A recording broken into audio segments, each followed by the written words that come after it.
today we're talking about the website Hoopla.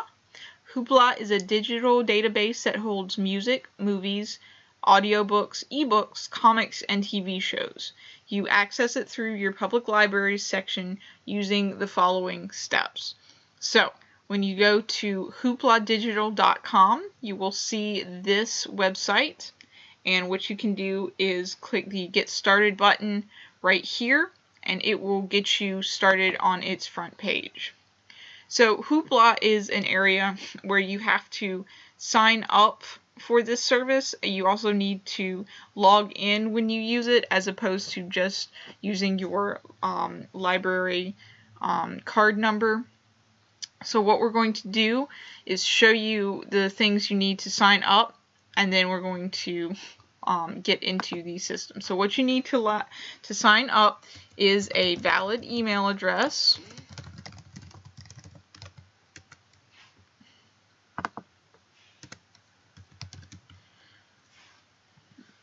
and I am using email address that I have not used for this before. And so you get a password that you need to make sure is a secure password. And once you inform them of all of this information, you can click continue. And then after you do that, you choose your library. And you can click a nearby library if they're listed. You can let Hoopla use your location services in your browser. If you don't want to do that, that is fine. A lot of folks have security issues with that, and that is perfectly reasonable. So if you want to just look at your library on its list of libraries that participate in Hoopla, you can also type in the name of your library up here. So I'm going to go with Richland Library in South Carolina because that's where I have a library card. And so we're going to click on Next over here, and you will put your library card number and your personal identification number into the screen before it confirms your account for you. So I'm going to do that, and then I'm going to head to the first page of browsing to show you what that looks like. Okay, so this is the first browsing page for Hoopla. As you can see, the currently borrowed section is up here at the top. If you have anything borrowed, it will show up here as an item, but I don't have anything borrowed yet, so it's not there. I wanted to make note of this red circle with a number in it, however, because that will let you know where you are in your limit. So I can borrow 9 more titles this month before hitting my limit. Usually the limit is 10. That might be specific for your personal public library, but that is the general limit.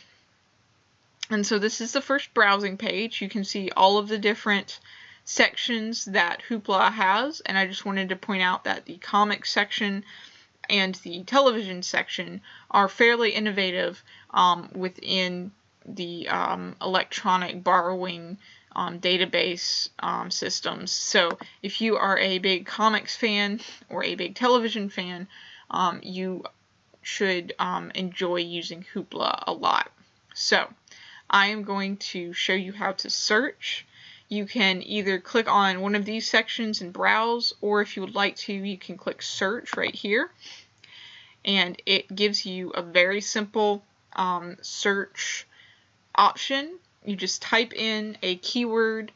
If you know the title, if you know people involved, the series title, you can type it here.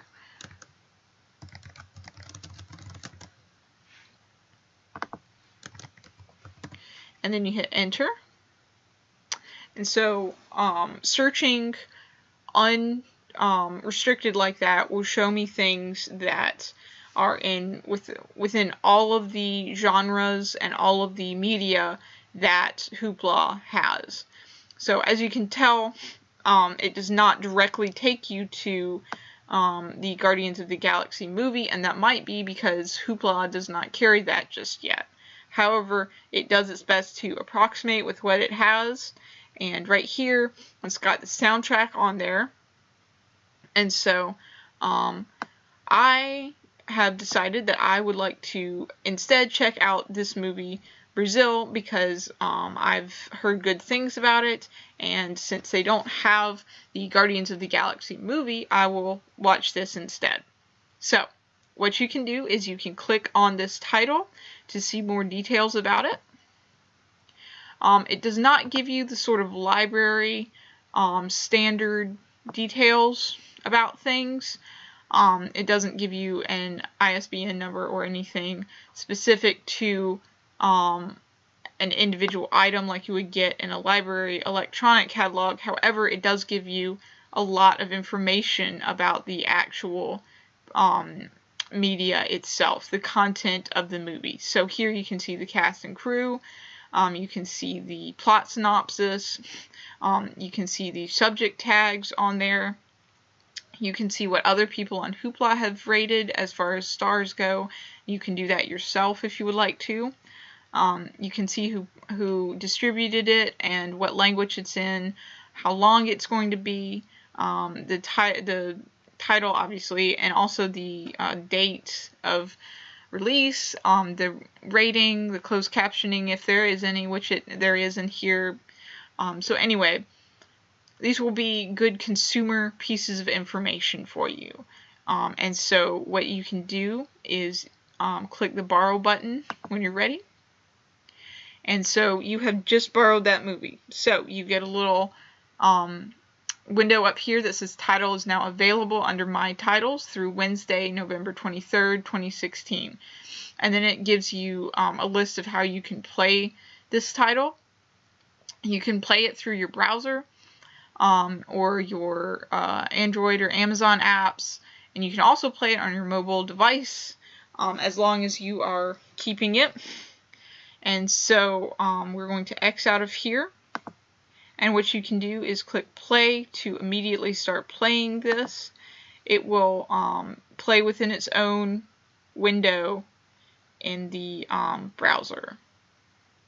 So I'm going to pause that and click out of this. I'm not going to make you guys sit through 2 hours and 12 minutes of a movie. But however, we will go back to Hoopla and show you what to do once you're done.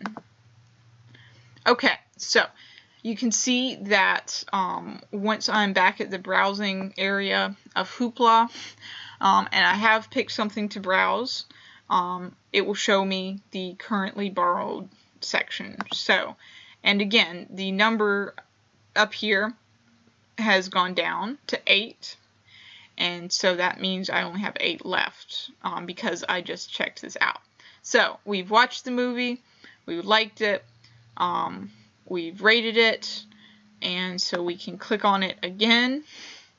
Then when we're done with it, we are going to click Return Now right here. And that's it. That's all you have to do. It's really great because you don't have to physically make sure that it gets back to your library.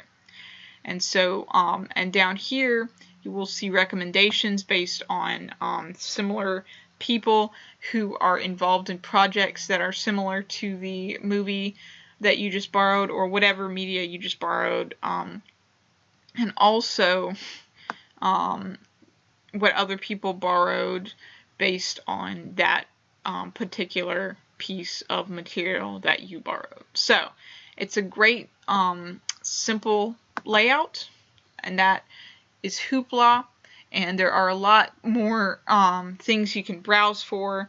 You can search, you can set what your settings are for this, and let's look at that really quick before we log out, because sometimes that will make or break your browsing experience. So right here, you are logged on as your email address, and that will be through the library that you chose. And again, choose a library for which you have a library card so that you can use that number, because that is how you get access to this. And so you can edit your email or your password or your library settings if that changes. So for instance, I'm using Richland Library right now. If I move into Lexington County and I get a a library card. From there, I can change by clicking library settings and choosing a different library and a different library card number. So we're going to go back real quick. And then this is notifications. If you want to receive email from Hoopla, it does updates. Just like every other electronic database system, it updates frequently. And as you can see, it's very easy to find and consume things within Hoopla. So you can get some really quick browsing going on if you get notifications. You can also put it in kids mode, and that will let you sort of censor it so that only appropriate things come through for your children if they are the ones that are using this. And then also your browser history and recommendations. You can tailor those so that they are like you would like to be. So that is Hoopla. We're going to go one more time to the browse screen so you can see that and see how many things they have on here. And then other than that, this is the website, and we hope you have enjoyed this video and that it has given you some good help. This is our job, and so please don't hesitate in contacting us if you have any other questions. Thank you.